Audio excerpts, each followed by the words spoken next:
본편은 사무엘서 기사 중에서 신앙적으로 지금의 우리에게 시사하고 있는 바가 큰 내용이 될 것 같습니다. 한날 사무엘은 사울에게 하나님의 말씀을 전하는데 그 내용은 하나님께서 이스라엘이 출애굽 당시 이스라엘 앞길을 가로막고 대적한 아말렉을 진멸함에 있어 남녀노소는 물론이고 그들의 모든 소유를 남김없이 진멸하라는 것이었습니다. 여기서 아말렉을 진멸하라는 기사는 몹시 잔인한 저사로 볼 수 있으나 무엇보다 추월하도 하나님을 거역하는 자는 결단코 용서받을 수 없고 또 모든 것을 잃고 멸망할 수밖에 없다는 하나님의 추상 같은 공의의 역사로 보아 신앙적 시각에서 시사하는 바 클 것입니다. 사울은 이스라엘 유다 남부 사해 동편 드라임에서 모병하기 시작했는데 그곳에 집결한 이스라엘은 유다 백성 40,000명을 포함해 총 21만 명이나 되었습니다. 사울은 이들을 이끌고 아말렉 인근 골짜기에 매복합니다. 그곳에서 사울은 모세와 혈족 관계에 있었고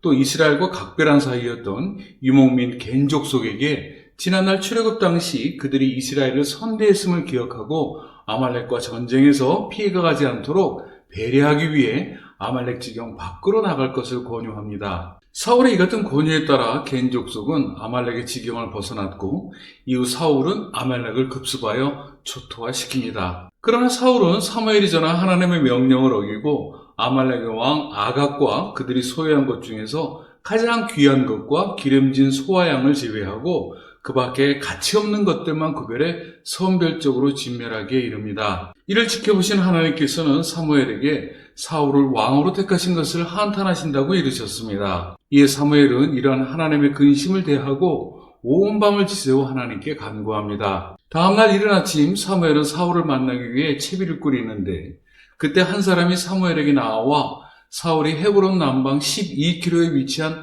갈멜에 자신을 위한 전승기념비를 세우고 발길을 돌려 길갈로 내려갔다는 소식을 전해주었습니다. 무엇보다도 사울은 하나님의 명령을 가볍게 여겼습니다. 뿐만 아니라 이스라엘의 왕이라는 자신의 지위에 안주하고 또 자신의 이유와 판단에 따라 교만한 행사를 서슴지 않았습니다. 사무엘은 이러한 사울의 처사를 신랄히 비판함과 동시에 무엇보다 하나님께서 아말렉의 모든 것을 진멸하라는 명령을 어긴 사울을 맹렬히 비난했습니다. 이에 사울은 사무엘의 비난에 비굴한 변명만을 늘어놓았습니다. 곧 그들을 살려두고 취한 것은 모두 자신의 탓이지만 전쟁통에 손쓸 겨를도 없이 이스라엘이 마음 내키는 대로 끌고 왔기에 이왕지사 어쩔 수 없는 형편에 여호와 하나님께 제사를 드려야겠다고 마음먹고 남겨두었다면서 변명 아닌 변명을 늘어놓았습니다. 사무엘은 이러한 사울의 변명을 일축하고 간밤에 하나님께서 자신에게 이르신 말씀을 거침없이 사울에게 전하면서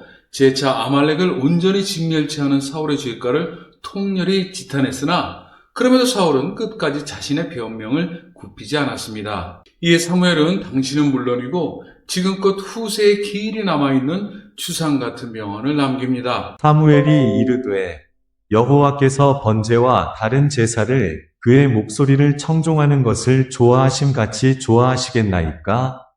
순종이 제사보다 낫고 듣는 것이 순양의 기름보다 나으니 이는 거역하는 것은 넘치는 죄와 같고 완고한 것은 사신 우상에게 절하는 죄와 같음이라.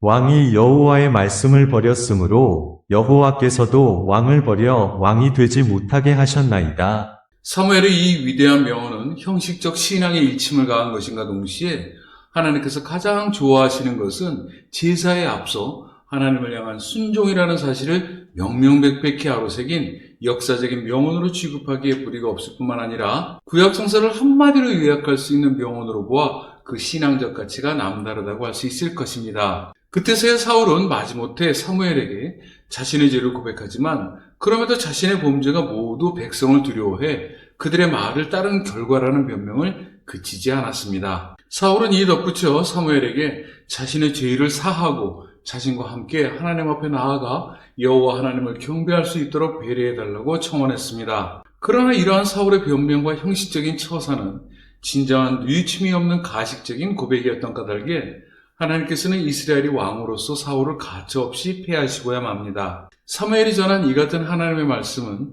아마도 사울에게는 청천벽력이 아닐 수 없었을 것입니다. 이윽고 사무엘은 사울을 뒤로 하고 자신의 길을 가려고 발걸음을 돌렸는데 이를 본 사울은 사무엘의 옷자락을 붙잡게 되지만 이때 사무엘의 옷자락은 여지없이 찢어지고야 맙니다. 이 모습을 지켜본 사무엘은 여호와 하나님께서 이 옷자락과 매한 가지로 사울을 이스라엘에서 따로 떼어내어 사울보다 나은 왕에게 건네주실 것이라 이릅니다. 이에 덧붙여 사무엘은 사울에게 하나님께서는 사람의 말에 속거나 마음이 흔들릴 만큼 경박한 분이 아니시고 또 말씀과 계획하신 바를 때마다 바꾸시는 분이 아니라는 사실을 명확히 전하면서 이로써 한번 정하신 일은 다름없이 이루시는 분이심을 바로 깨닫게 했습니다. 이러한 사무엘의 말을 접한 사울은 사무엘에게 자신의 범죄를 인정하면서도 사무엘에게 이스라엘의 장로들과 이스라엘 앞에서 자신을 높이 받드는 중에 다시금 자신과 함께 돌아가서 하나님을 경배하자고 사무엘을 회유합니다. 이스라엘 앞에서 헛된 자존심과 체면을 드러내려는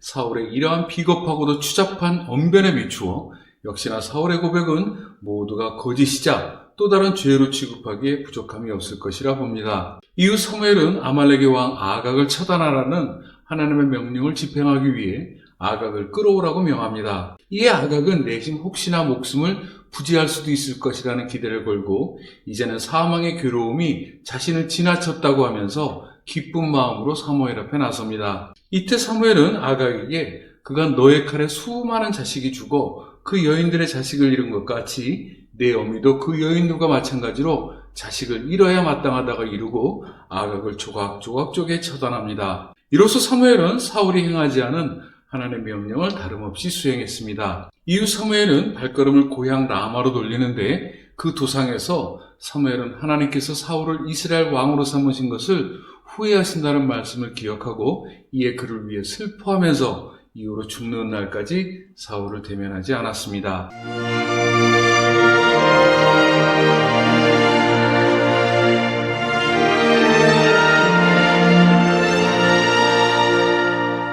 또